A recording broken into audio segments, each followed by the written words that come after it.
You know what I like to do? Change tires.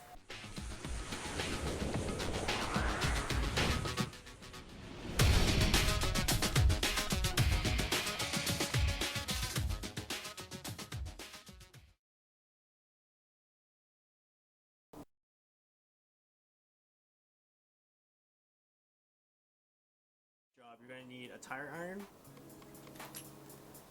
a key for your locking lug nut in case you have one, and a floor jack or a scissor jack.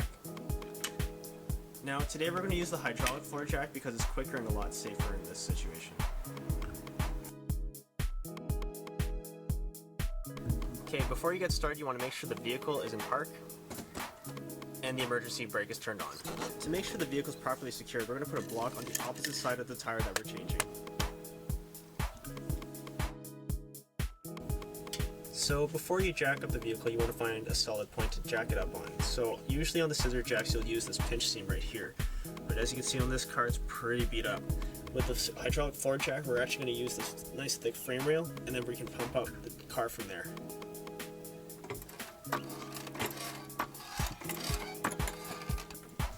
Next, you want to lift the vehicle up just enough to get the weight off, mostly off the tire.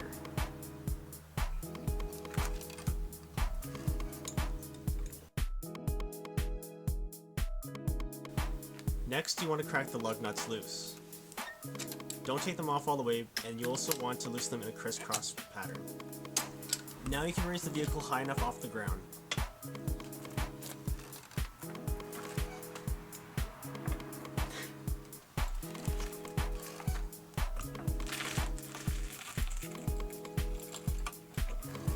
After removing all the lug nuts, you can remove the tire.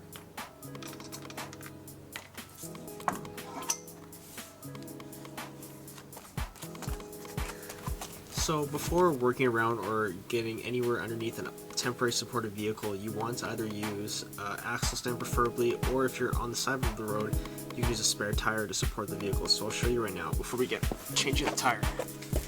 So take the spare tire. The tire just took off. And put that underneath the vehicle. Or since we're at the house, I prefer to use axle stands. I use things that are overrated. These are rated 3 tons, so this is more than enough. Just put that right underneath the vehicle.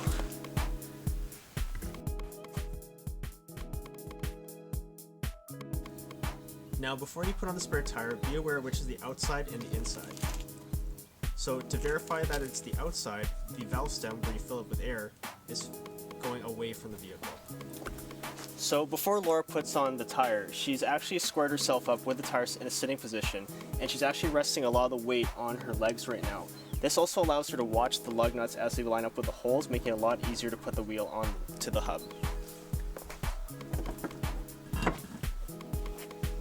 Now you can thread all the lug nuts on by hand. Now make sure when you're putting them on they go on nice and smooth, because if they're not going smooth you might be cross-threading them, so make sure you be aware of that.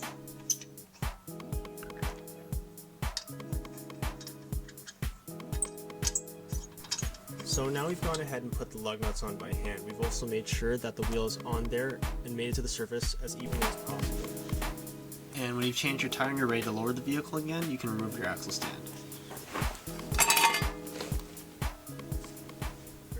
Just enough so there's just a little bit of weight on the tires.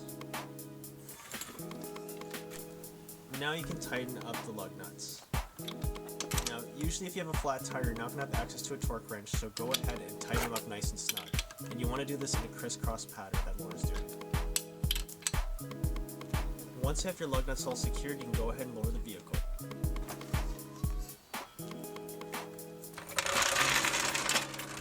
Now before you hit the road, you want to make sure that you have the proper amount of tire pressure in that spare.